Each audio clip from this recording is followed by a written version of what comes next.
ముఖ్యమంత్రి గారిని అడిగినా అసెంబ్లీలో నేను బట్టలు కూడా తీసి కొడతాను వారంటారు. పొంగులేటి గారు లాంటి వాళ్ళు నేను బాంబులు పడతాయి చూడండి అని అంటారు. సీతక్క గారేమో ఏకంగా చెప్పుతో కొడతా అని అంటారు.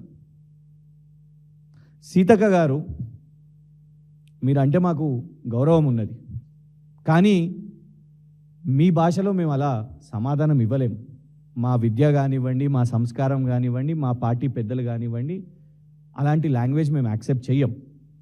సో మేము అనేది ఏంటంటే, విచారణ అడిగితే చెప్పుతో కొడతా అనడం ఏంటిది? విచారణ కోసం అడిగితే మా మీద కేసు వేయడం ఏంటిది? ఇగోండి, మేము ఈ అడిగిన క్వశ్చన్స్ వల్ల వాళ్ళు కేసు వేయడం జరిగింది. నిన్న మీకు అందరికి కూడా వచ్చింది ఆ కాపీ.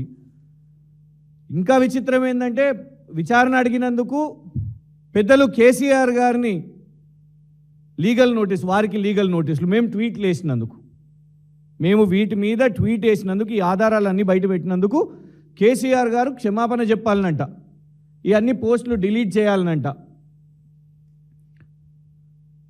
మరి ఈ పోస్టులు మీరేసినందుకు ఇగోండి, ఇది నిన్న వాళ్ళు ఫైల్ చేసిన కేసు. పోలీస్ డిపార్ట్మెంట్ ఇచ్చిన కంప్లైంట్ కూడా వారి పేషీలో పనిచేసి ప్రజాభవన్ అక్కడి నుంచి వాళ్ళు కేసు ఫైల్ చేయించారు సీతక్క గారు తరఫు నుంచి. మేము అనేది ఏంటంటే, ఇదే కేసు అదేదో సిబిఐ దగ్గర పెట్టండి. తప్పుంటే సిబిఐ ఇందులో మీరు ఆరోపణ తప్పు ఉంది అని అన్నప్పుడు మేము అప్పుడు సిబిఐ చెప్పేస్తే అప్పుడు క్షమాపణ చెప్తాం కదా, అది తేలుస్తుంది మొత్తం. లేదు నిజంగానే ఇలా తప్పుంటే మన రాష్ట్రానికి ఆ 30 కోట్లు బచాయిస్తుంది కదా. ఇదే 30 కోట్లతోనే అంగన్వాడీ టీచర్లకు వాళ్ళ జీతాలు, లేకపోతే ఇంకేదన్నా వాళ్ళ వెల్ఫేర్ కోసమో, లేదు చాలామంది ఓవర్సీస్ ఫెలోషిప్, ఎస్సీ ఎస్టీ బీసీలు ఓవర్సీస్ ఫెలోషిప్ మాకు బకాయిలు ఉన్నాయంటే ఇదే 30 కోట్లు వాటికి లాభం అవుతాయి కదా. మీరు మీ రాష్ట్ర ప్రభుత్వాన్ని కేసు వేసే బదులు ఇదే కేసు సిబిఐకి వేయండి, పూర్తిగా తేటతెల్లమవుతుంది. మీరు లీగల్ నోటీసులు కేసీఆర్ గారికి పంపే బదులు సింపుల్గా ఇందులో క్లీన్గా రావాలంటే సిబిఐ విచారణ కోరండి. ఎవరిని కాపాడాలని ప్రయత్నం చేస్తున్నారు సీతక్క గారు?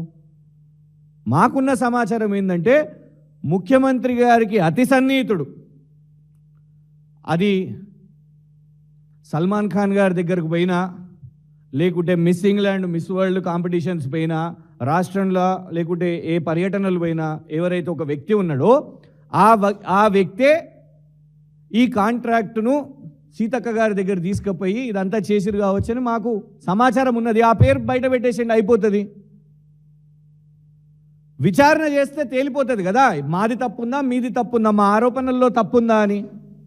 అది కాకుండా దీంట్లో కేసీఆర్ గారిని లాగడం ఎందుకు? మా మీద కూడా విచారణలు చేస్తున్నారు కదా మీరు. మీ ప్రభుత్వం వచ్చినప్పటి నుంచి పరిపాలన వదిలేసి ఎంతసేపు కేసులే. మేము నిరంతరాయ 24 గంటల నాణ్యత గల విద్యుత్ ఇస్తే దాని మీద విచారణ. ఒక రాష్ట్ర ప్రభుత్వంతో తెలంగాణ ప్రభుత్వానికి, ఛత్తీస్గఢ్ ప్రభుత్వానికి విద్యుత్ అగ్రిమెంట్ అయితే దాని మీద విచారణ అని పెట్టిర్రు. అయినా పెద్దలు కేసీఆర్ గారు వచ్చారు కదా సీతక్క గారు. రాష్ట్ర ముఖ్యమంత్రిగా పనిచేసిన కేసీఆర్ గారు, తెలంగాణ ఉద్యమాన్ని ముందుండి నడిపించిన కేసీఆర్ గారు, తెలంగాణను సాధించిన కేసీఆర్ గారు గప్ చుప్ ఒక్క మాట మాట్లాడకుండా మీరు విచారణల పేరు మీద పిలిచినా వచ్చిండ్రు. ఒకవైపు ఎన్నికలు, మున్సిపాలిటీల ఎన్నికలు, ఇంకోవైపు రాష్ట్ర అధ్యక్షునిగా బీఫామ్లు సంతకాలు పెడుతున్నారు. మీరేం చేసిర్రు? పార్టీ మొత్తం డైవర్ట్ కావాలని హరీష్ రావు గారి మీద, కేటీఆర్ గారి మీద, కేసీఆర్ గారి మీద విచారణ నోటీసులను ఇచ్చిర్రు బ్యాక్ టు బ్యాక్. ఒక్క మాట మాట్లాడలే కదా సీతక్క గారు. హరీష్ గారు వచ్చిండ్రు, కేటీఆర్ గారు వచ్చిండ్రు, కేసీఆర్ గారు వచ్చిండ్రు.